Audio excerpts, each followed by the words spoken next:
Bienvenidos, soy Clara Cerrada, periodista en elconstitucional.es y hoy estamos junto al abogado Pablo de Palacio, con el que vamos a tratar las últimas informaciones sobre la imputación del expresidente del Gobierno, José Luis Rodríguez Zapatero.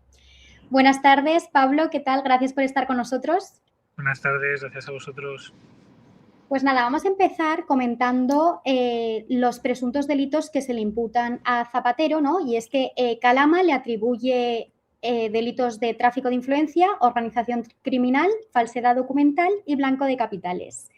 Pablo, en el caso del tráfico de influencias, ¿se le podría llegar a condenar por un delito de tráfico de influencias a una persona que durante los hechos que están siendo investigados no ejercía un cargo público?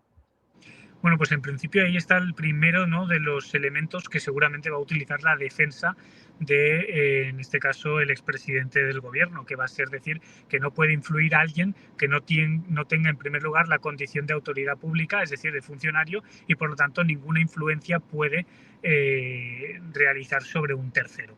Lo que es evidente es que aquí tenemos un precedente claro, que es la mujer del actual presidente. También se decía que ella no era cargo público, no era funcionaria, y que por lo tanto el juez Peinado no le podía atribuir ni imputar un delito de tráfico de influencias, y finalmente se dijo que, a pesar de que su condición es cierto que no era, y en aquel momento no era el presidente, pero sí que había tenido pues un papel determinante y por lo tanto la capacidad de influir sobre terceros. Es evidente que Zapatero en este caso había sido presidente del gobierno durante muchos años, es un personaje conocido, es una persona que tiene una capacidad de influir, que tiene un peso importante en lo que es la política de nuestro país y que por lo tanto es cierto que ese elemento que establece el Código Penal de que sea autoridad o funcionario público no la tenía en ese momento, pero sí tiene una capacidad de influir. Entonces, el primero de los elementos que va a tener seguro que determinar aquí un juez cuando esto llegue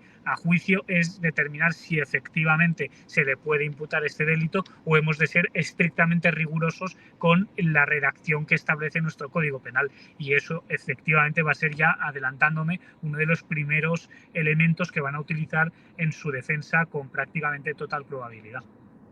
Claro, la defensa también se podría acoger a defender que esto ha sido un lobby. En España son legales, pero ¿qué pruebas se necesitan para separar un delito de tráfico de influencias y estar ejerciendo un lobby?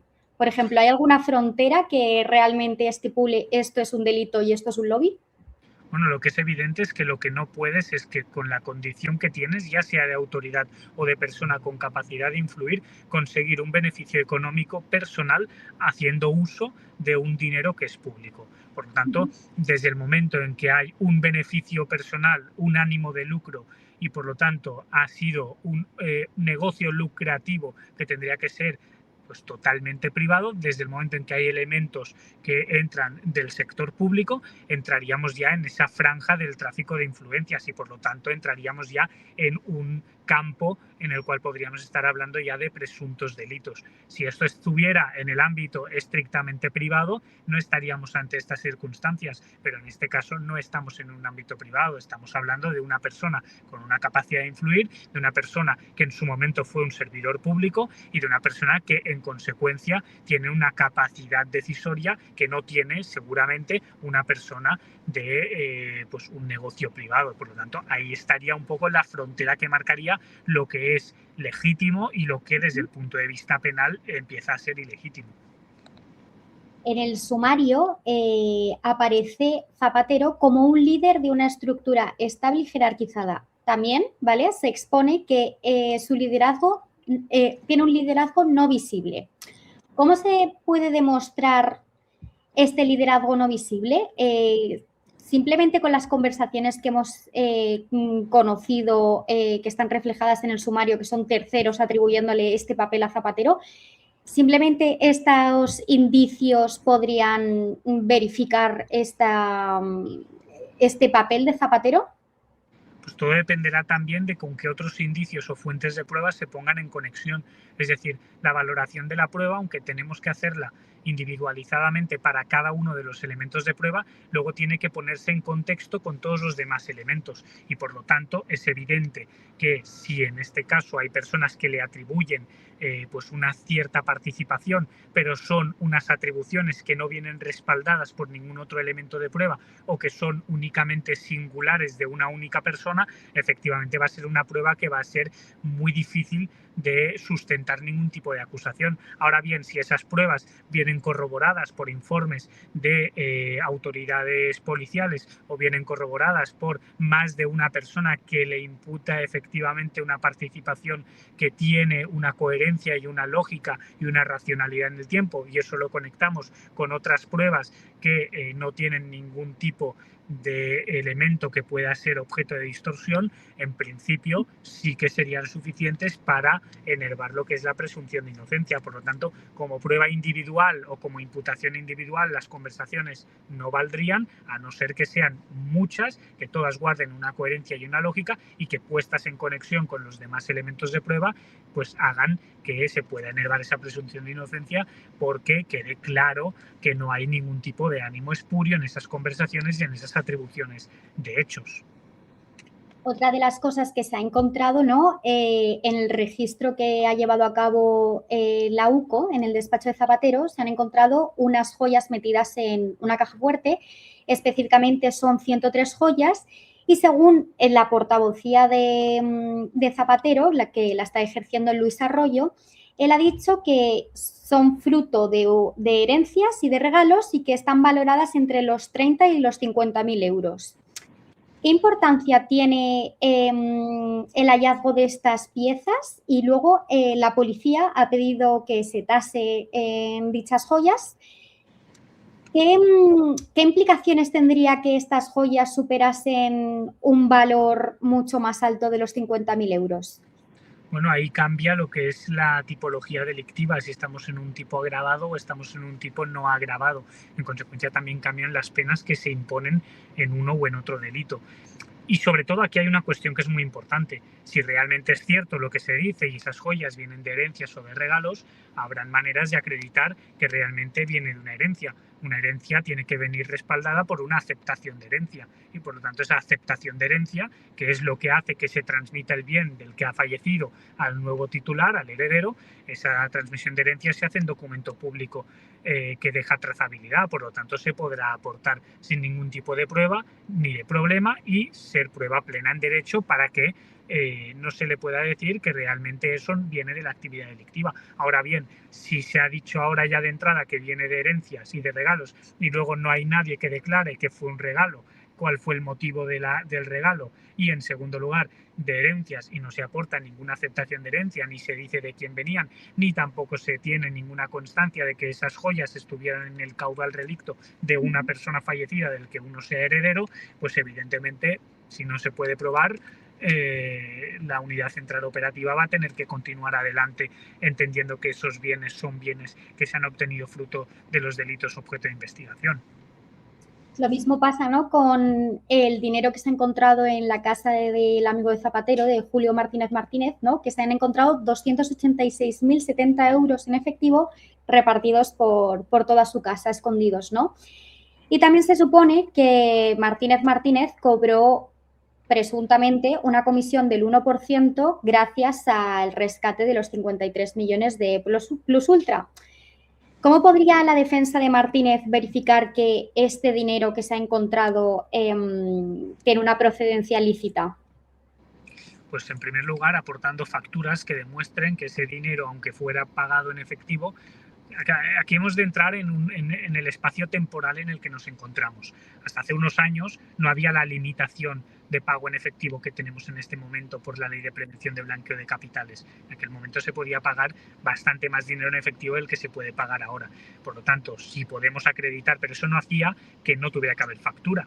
La factura tenía que existir, porque desde el momento en que uno percibe una capacidad renta económica como consecuencia de cualquier servicio, eso ha de tributar al erario público. Por lo tanto, si hay facturas que sustenten ese dinero, no habrá ningún problema. Si hay contratos que sustenten ese dinero, tampoco habrá un problema desde el punto de vista penal, lo habrá desde el punto de vista fiscal si es que no se han declarado. Ahora bien, si es dinero que no se puede acreditar cuál es la procedencia y que por lo tanto se ha intervenido y lo único que tenemos es que ha habido un contrato en virtud del cual se dice que esta persona cobró un 1% y se le está situando como testaferro del expresidente, en este caso José Luis Rodríguez Zapatero, pues evidentemente se va a dificultar la defensa, porque quien tiene que acreditar cuál es la procedencia del dinero, una vez la Unidad Central Operativa de la Guardia Civil está diciendo que ese dinero es como consecuencia de la participación delictiva que se está investigando, es la defensa que tendrá que descargar esa acusación que se está realizando. Por lo tanto, ya te digo, todo lo que sea documental, es decir, facturas, albaranes, recibís, correos electrónicos en los cuales se haga constar pues que por la prestación de un servicio se ha pagado esa cuantía, será en sustento de eso. Y luego tendremos que entrar en si ese dinero se ha obtenido como consecuencia de un tráfico de influencias o no. Eso ya será otro elemento. Pero de entrada, para poder verificar cuál es la procedencia del dinero, se tendrá que hacer con algún medio de prueba que deje constancia documental de dónde viene y dónde se ha declarado. Uno de los aspectos que por ahora más se ha criticado un poco, yo creo, al magistrado José Luis Calama, es que llevó a cabo el bloqueo de las cuentas bancarias de Zapatero. ¿Esta medida es un proceso habitual en una investigación de esta índole? Bueno, el juez instructor, en este caso el magistrado Calama, es el que tiene la competencia para adoptar medidas cautelares, y las medidas cautelares pueden ser medidas cautelares personalísimas, es decir, desde una prisión provisional hasta medidas que tengan que ver con los elementos económicos de las personas investigadas. Efectivamente, cuando hay una imputación de hechos y hay una relación de hechos que lo que determina es que pueden haber una participación delictiva, nadie está diciendo que sean culpables, simplemente que de los indicios que se han investigado podrían llegar a serlo, pero todavía son inocentes. El juez instructor está legitimado para adoptar medidas cautelares para asegurar el posible resultado que tenga ese procedimiento, también en el aspecto civil. Y el aspecto civil quiere decir que si se determina realmente finalmente que hay ese delito y se tiene que abonar una responsabilidad civil, si durante el tiempo que dura el procedimiento dejo esas cuentas totalmente a disposición del investigado, me puedo encontrar en que cuando yo llegue al final del procedimiento ese dinero ya no exista y por lo tanto esa persona no pueda responder de esas responsabilidades pecuniarias que le llaman. Por lo tanto, siempre y cuando la medida venga sustentada por un auto de procesamiento, como es este caso de inculpación en el cual se le están no solo diciendo puedes ser culpable, sino se le están imputando una serie de indicios delictivos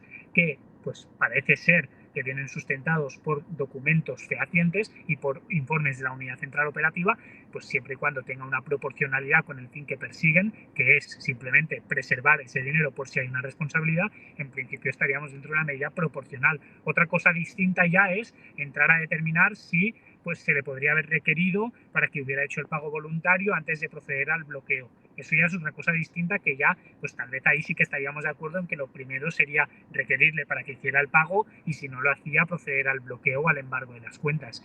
Pero bueno, eso ya va un poquito más a criterio de cada uno de los magistrados. Aquí la medida es proporcional, después es cierto que pues tal vez podría haberlo requerido antes de haber hecho el bloqueo, y no ha sido así.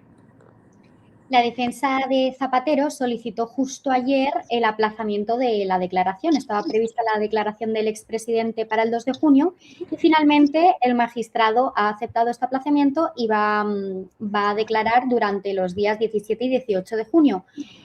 Y la defensa dijo que lo solicitaba por la complejidad del sumario. ¿Cómo valoras esta estrategia?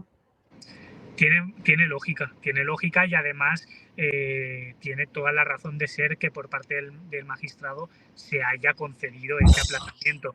Hemos de recordar que esto lo conocimos hace una semana y un día, lo conocimos el martes pasado, conocimos que se había levantado el secreto de sumario, es una causa que tiene 4.000 folios, es una causa que tiene muchísimos informes de la Unidad Central Operativa y que por lo tanto hay un conjunto de pruebas que se han de valorar antes de poderle tomar declaración al investigado. Por lo tanto, desde el punto de vista del derecho de defensa que tiene cualquier investigado, que es conocer los elementos que le incriminan antes de prestársele declaración, pues tiene toda la lógica y no se habría entendido que no se hubiera concedido ese aplazamiento. Ahora ya con prácticamente más de 20 días para poder estudiar toda la causa en profundidad, sí que tiene lógica porque hacemos efectivo realmente el derecho de defensa. Si se hubiera mantenido esa declaración como estaba prevista inicialmente para el próximo martes, pues efectivamente con una semana y media para estudiar más de 4.000 folios, probablemente hubiéramos incurrido en una vulneración del derecho de defensa porque no hubieran podido ejercer las garantías de declarar o no declarar conforme a la ley, según lo que hay en la causa y según los elementos que se le están imputando. Y ya a título personal, Pablo, desde tu experiencia y después de haberte leído el auto, bueno, y el sumario sobre todo, es verdad que hay muchos indicios y queda mucho por investigar para demostrar realmente que los delitos que se le atribuyen son ciertos, ¿no? Pero ¿crees que Zapatero podría quedar absuelto o por el contrario se convertiría en el primer expresidente al que podamos ver en prisión? Bien, aquí es aventurarnos, porque evidentemente conocemos, o al menos yo a lo que he podido tener acceso, a lo que han tenido todos los medios de comunicación, que es al auto por el cual se le continúa el procedimiento por los presuntos delitos que se hacen constar. El sumario hasta la semana pasada era bajo secreto, ahora únicamente tienen acceso las partes y las pinceladas que hemos podido ir conociendo desde los medios de comunicación, y por lo tanto es aventurarnos a decir si podría quedar absuelto o no. Es cierto que en la gran mayoría de ocasiones, cuando hay indicios de esta naturaleza y el auto de más de 80 folios los enumera uno a uno de la manera que los enumera, pues por probabilidad normalmente no suele haber una absolución cuando los elementos incriminatorios son tan claros. Pero evidentemente aquí no nos podemos pronunciar porque estamos en un momento muy embrionario de lo que es el procedimiento penal, y todo dependerá también de la estrategia defensiva. Todo parece ser que por el perfil del letrado que ha escogido el expresidente José Luis Rodríguez Zapatero van a buscar algún tipo de nulidad o de defecto procesal que les permita anular parte de este sumario, anular parte de los elementos incriminatorios. Si eso lo consiguen, evidentemente va a quedar menguada lo que es la acusación y por lo tanto todo podría suceder. Pero vamos, me parecería prácticamente difícil o imposible que después de lo que conocemos acabara habiendo una absolución, pero no me parecería imposible que realmente las penas que se solicitan o que pueden solicitarse fueran ínfimamente inferiores a las que de entrada podríamos interesar o podríamos considerar normales en un delito o en unos delitos de esta envergadura, de llegarse a acreditar. Pues muchísimas gracias, Pablo. Muchas gracias a ti.